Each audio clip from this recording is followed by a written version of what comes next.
तया जा दरस दिखा जा, बाबा तया जा दरस दिखा जा, चल जन के उत्थान गा।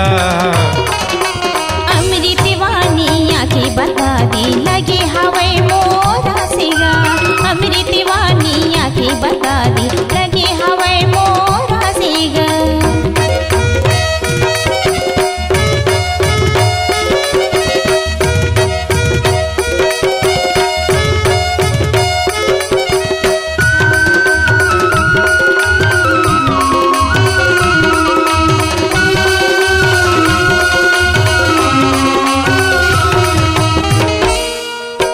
कीरतपुरी माँ जन्म लिए बाबा, भंडारे में दरस दिखाए है।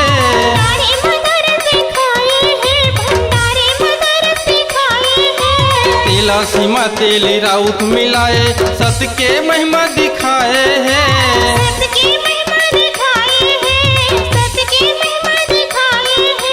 मोर गामत है आजबे बाबा, मोर गामत है आजबे बाबा, और जन जन के उत्थान गा। अमृत वाणी आंखें बता दी लगे हवे मोरा सिगा, अमृत वाणी आंखें बता दी लगे हवे मोरा सिगा।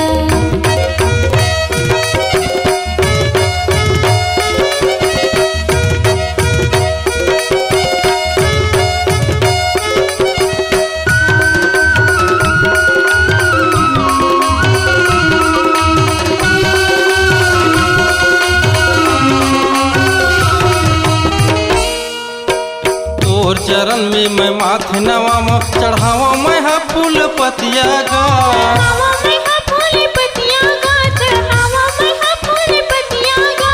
घीव के जोत जलावा हो गुरु, संझा बिहनिया रतिहा गा।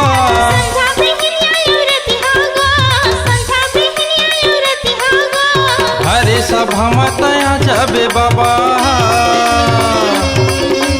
हरे सभा में तया जाबे बाबा, और जन जन के उत्थान गा। अमृत वाणी आंखें बता दी लगे हवे मोरा सिगा, अमृत वाणी आंखें बता दी लगे हवे मोरा सिगा।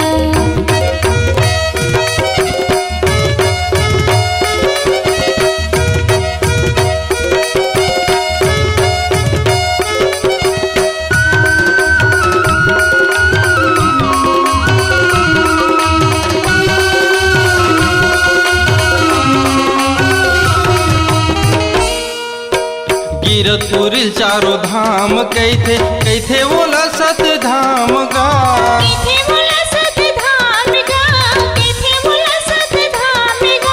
फागुन पंचमी के मेला भराथे, पालो चढ़ाथे जखाम माँ।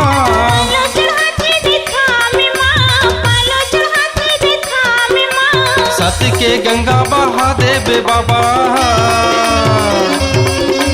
सत के गंगा बहा देबे बाबा, और जन जन के उत्थान गा।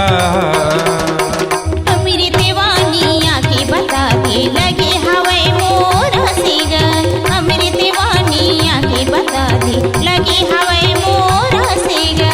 बाबा तया जा दरस देखा जा, बाबा तया जा दरस देखा जा, जन जन के उत्थान गा।